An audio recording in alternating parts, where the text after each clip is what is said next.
Today is election day or midterm elections this 2025, and we're gonna cast our votes for today's video. So mapili tayo isang senador and our local officials for the city of Bacolod. Dinari ka dito subong guys, no? So may Bacolod City National High School.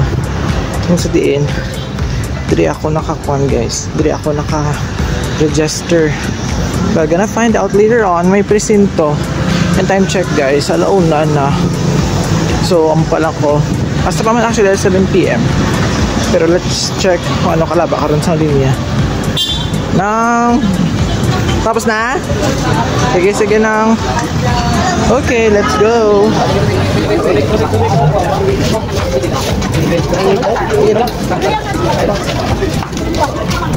May taon to guys ako nga precinct 978 979 namangkot lang ko guys sa may voters assistance desk room 140 ko kuno desk ko, feeling ko amo ni ha ay abaw laba ay correct ang 2 hours naman nga linya karon. Ay Diyos ko, ari na feeling ko diri kita maungot di sana yun room 140 ay Diyos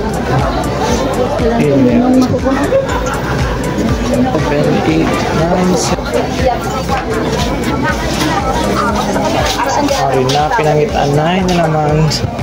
Ito yan. Ay ambot kapakabot na tuluan naka-fishball ang kutila ko. Ari may tubig ay perfect.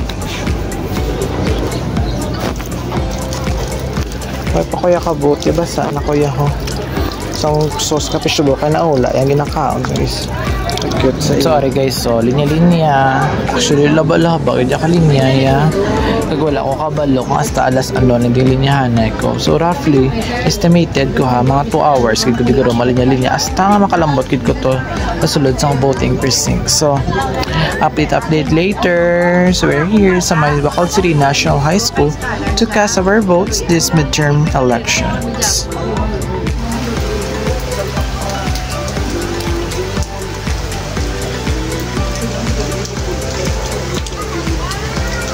So medyo lapit na lang to guys, no? Sa atong classroom for us to cast our votes.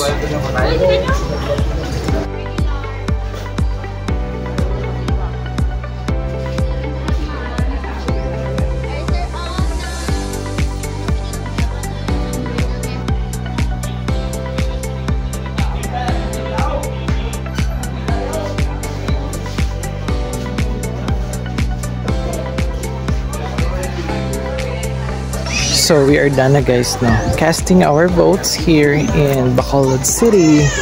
Dira ka room kagina. Sada sa mga rooms kinsudan naton.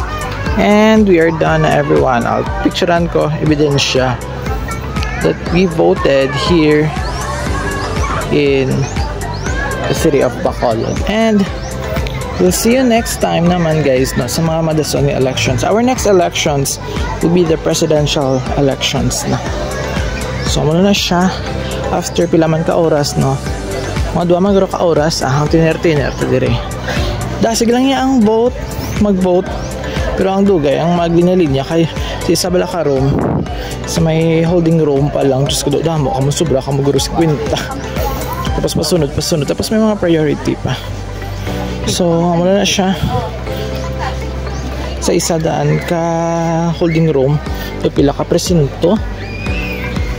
Importante naka-vote na kita guys sa aton nga elections.